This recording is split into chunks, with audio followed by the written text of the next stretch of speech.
నేరాలన్న ప్రతిబింబ్ అస్త్రం ప్రయోగాత్మకంగా పరీక్షిస్తున్న తెలంగాణ సహా పలు రాష్ట్రాలు. మోసం జరిగితే వెంటనే 1930కు ఫిర్యాదు చేయాలి.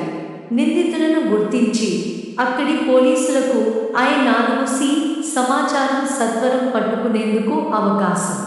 ఎక్కడో ఉంటారు. మీ ఖాతా ఉన్న బ్యాంకు తరఫున మాట్లాడుతున్నామని ఫోన్ చేస్తారు. మీ బ్యాంకు ఖాతా, డెబిట్ కార్డు, క్రెడిట్ కార్డు తాలూకు సమస్య పరిష్కారానికి వివరాలు చెప్పాలని అనుమానం రాకుండా అడుగుతారు. లేదంటే లింకులు పంపి వివరాలు నమోదు చేయాలని కోరుతారు. కోట్ల మందిపై ఇలా వలవేస్తారు. నిజమని నమ్మి వివరాలు ఇచ్చిన వారి ఖాతాలోని నగదును, క్రెడిట్ కార్డుల్లోని లిమిట్ను క్షణాల్లో ఖాళీ చేస్తారు. ఇది సైబర్ నేరగాళ్ల నైజం. ఇలా 32 నెలల వ్యవధిలో దేశంలో రూ. 10,000 కోట్లు దోచుకున్నారు. నానాటికి పెరిగిపోతున్న ఈ మోసాలకు చెక్ పెట్టేందుకు దేశవ్యాప్తంగా అధికారులు సిద్ధమవుతున్నారు. దీనిలో భాగంగా ప్రతిబింబ్ పేరుతో ప్రత్యేకంగా రూపొంది ఎలా పనిచేస్తుందంటే, తమ ఖాతా నుంచి డబ్బు కొల్లగొట్టారని బాధితుడు I4C నంబర్ 1930కు ఫిర్యాదు చేయగానే బాధితుడికి ఏ ఫోన్ నంబర్ నుంచి కాల్ వచ్చిందో అధికారులు పరిశీలిస్తారు.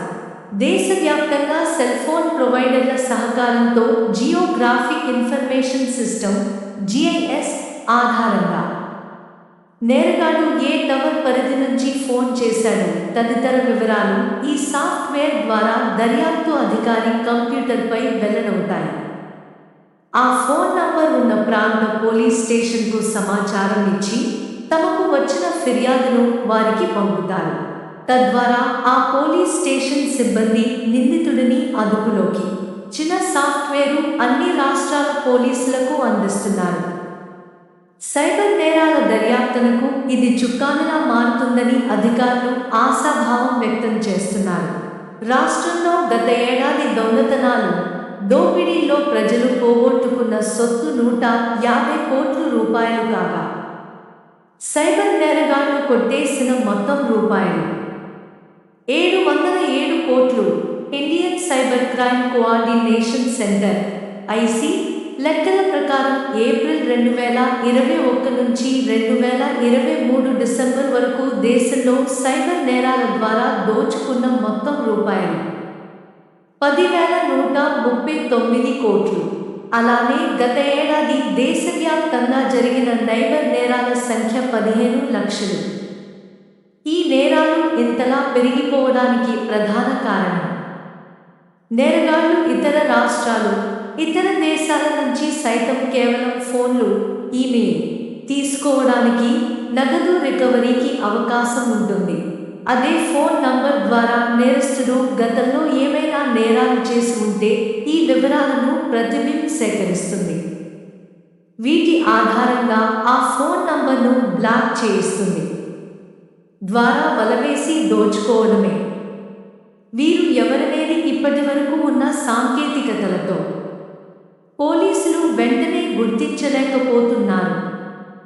బాధితులు తమకు వచ్చిన ఫోన్ నంబర్, తమ బ్యాంకు ఖాతా వివరాలు మాత్రమే పోలీసులకు ఇవ్వగలరు. వీటితో అసలు నేరగాడు ఎక్కడున్నాడో గుర్తించి అక్కడకు వెళ్ళి పట్టుకోవడం సాధ్యం కావడం లేదు. అయినప్పటికీ కొన్ని కేసుల్లో నిందితులను అరెస్టు చేయగలుగుతున్నారు.